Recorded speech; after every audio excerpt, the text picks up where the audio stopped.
Today's video is brought to you by the legends over at HelloFresh, who are turning you into a foodie without you having to ever leave your own home. Amazing. Honestly, who has time to cook a full meal from scratch anymore?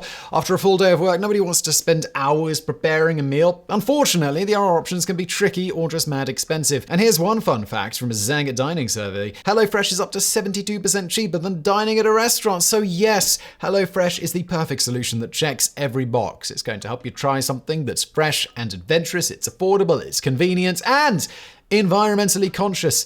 Plus, it's all done from the comfort of your own home. Yes, with HelloFresh, you get a specially designed 5-star meal kit that's going to break you out of a recipe rut. They work with local farmers to send you delicious, locally sourced meals that help you skip the meal prep and put dinner on the table quickly, as fast as 20 minutes if you're using one of their quick and easy 20-minute recipes. Right now, HelloFresh is dishing out some sweet seasonal spreads of spring. So we've got sweet heat shrimp tempura bowls, garden spinach ricotta ravioli, creamy lemon dill chicken soup. All of that sounds excellent. But of course, if you like variety, you're never locked into one option. You can change your preference for a week if you want some spontaneity or add in some extras. Right now, you guys can go to HelloFresh.com and use the code BRAINFOOD16 to get up to 16 free meals and 3 surprise gifts. An amazing deal. And now here's today's video. Imagine for a moment that the unthinkable has happened. Whether due to nuclear war, climate change, an asteroid impact, or one too many classic 80s movies being remade, society has utterly collapsed, leaving only a handful of survivors clinging to life amid the rubble of civilization. Every day, you and your loyal, if mildly radioactive dog set forth in the wasteland in search of some morsel of food to sustain your bleak existence. Most days, these foraging trips yield little but a handful of wild mushrooms, some insects, and the occasional rat or squirrel. But today's your lucky day. As you sweep through the decaying remains of an abandoned convenience store, something catches your eye. A familiar flash of blue and red, an inviting golden hue, the sparkle of a cellophane wrapper. Could it be, you wonder? As you cautiously approach, yes, against all odds, you have stumbled upon that rarest and most sought-after of treasures, a fabled relic of the old world, a Hostess Twinkie. Reverently, you pull apart the wrapper and place the precious confection to your lips. Though years have passed since the fall of civilization, the sponge cake is still fluffy and buttery, the vanilla cream still smooth and nauseatingly sweet. For a brief moment, you're transported back to a time before you had to scavenge for mushrooms and squirrels and avoid marauding bands of cannibal mutants. You suddenly remember what life is all about, and you regain the will to keep soldiering on. Few foods have acquired so legendary a reputation for unnatural longevity as the Twinkie, with many claiming that the humble sponge cake and cream concoction can remain perfectly edible for up to 50 or 100 years. This has led to a popular joke that Twinkies, along with cockroaches, will be one of the few things to survive a nuclear apocalypse. And for more on our potential 6-legged post-apocalyptic overlords, please check out our previous video, Could Cockroaches Really Survive a Nuclear War? But is this really true? Can America's favorite snack really survive decades without decomposing? Well, book yourself a diet cheat day, prep your insulin, unwrap your favorite sugary snack, and let's dive right in. The beloved Twinkie first appeared on store shelves in the 1930s, the brainchild of the Continental Baking Company of Schiller Park, Illinois. Like many bakeries, Continental suffered from an annoying logistical problem, the fluctuating seasonal availability of fruit, particularly strawberries. Every year, once strawberries were no longer in season, machines used to make pre-packaged strawberry shortcakes sat idly for months, costing the company a valuable revenue stream. To get around this problem, the manager, James Dewar, repurposed the machines to produce sponge cakes filled with banana cream, hence why the Twinkie itself has the shape and coloring it does, in an attempt to make it look a bit like a banana. Inspired by an advertisement for twinkle toe shoes, Dewar dubbed his new creation Twinkies. During the Second World War, bananas were strictly rationed, forcing Continental to switch to vanilla flavoring, which, despite being largely produced in Axis-occupied Madagascar, was still freely available in the United States. You can see our video Forgotten History, the US military's obsessive World War II ice cream crusade, for more on that. After the war, the reformulated Twinkies sold like, well, hotcakes, thanks in large part to Hostess, the brand name under which the cakes were sold, sponsoring the popular children's television program Howdy Doody.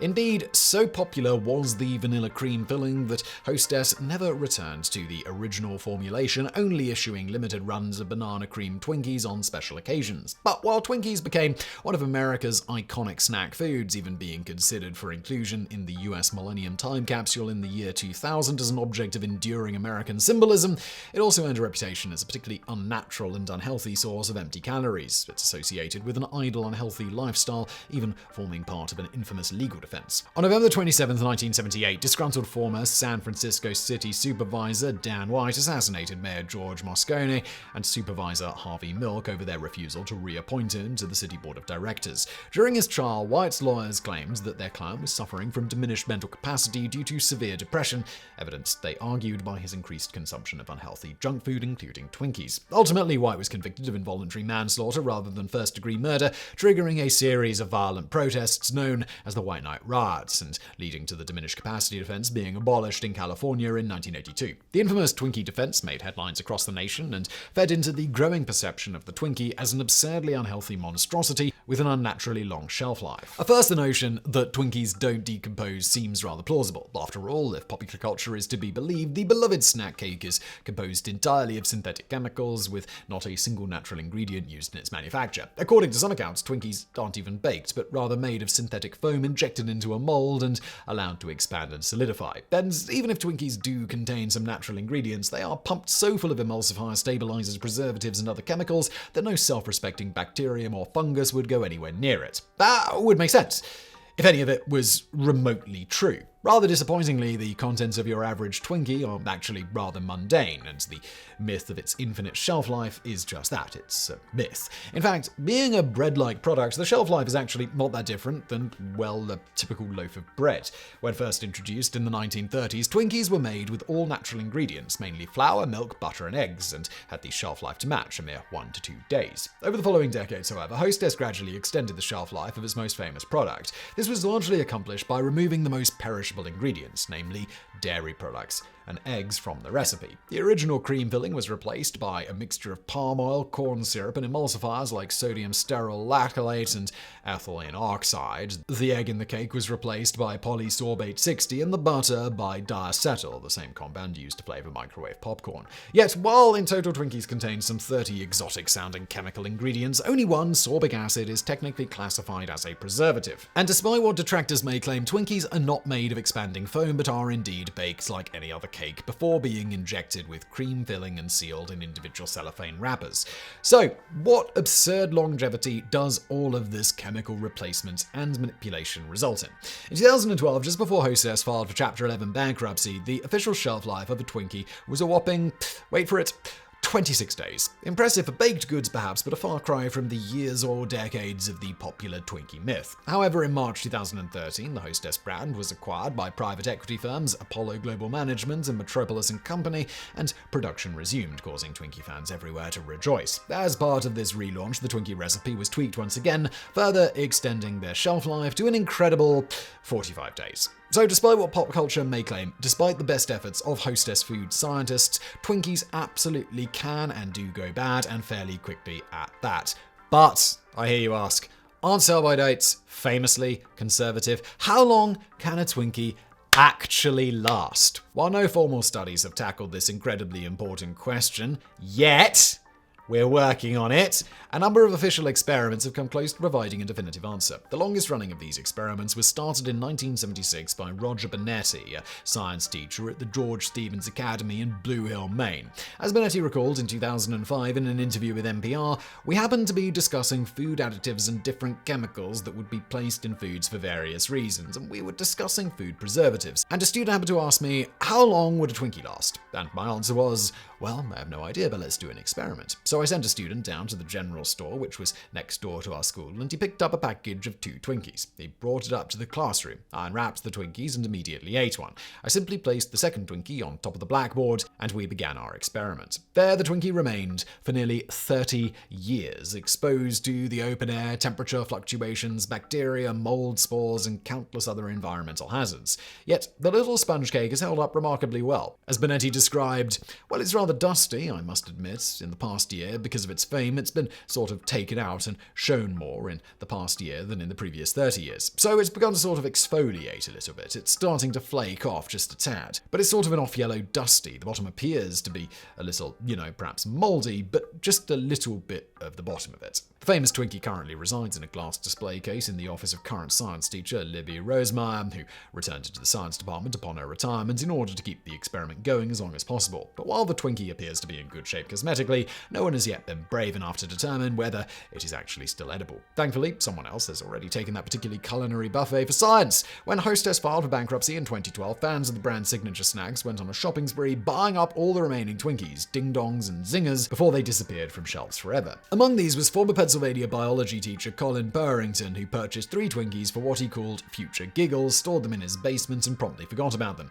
8 years later, while cleaning out the basement, Purrington recovered the nearly decade-old snacks and was struck by how differently they'd weathered the ravages of time. The first Twinkie was in relatively good condition, if a little grey and crumbly, while the second sported a quarter-sized patch of blue-green mold. The third Twinkie, however, had transformed entirely, shrinking down into a hard, shriveled, dark grey mass resembling a mummified human toe. While most people would simply have tossed out such rancid, expired snacks, Colin Purrington is not most people, and he allowed his curiosity to get the better of him with predictable results. When there's no desserts in the house, you get desperate. I was just so bored with the pandemic. It's terrible, but it just is mind-numbing after a while. Although I grew up thinking Twinkies would last for years, if not forever, I was wrong. The one I bit into was chewy, unsweet, and smelled like rotting ginkgo fruit. I gagged. It tasted like old sock, not that I've ever eaten old sock. I have nobody to blame but myself. The box clearly warned, best used by November the 26th, 2012. Knowing that the difference between science and messing around is documenting your results, Purrington followed up his ill-advised gastronomic experiment by posting pictures of the decayed Twinkies in a series of tweets. It's here that the mummified snacks came to the attention of Brian Lovett, a postdoctoral researcher in mycology, the study of fungi,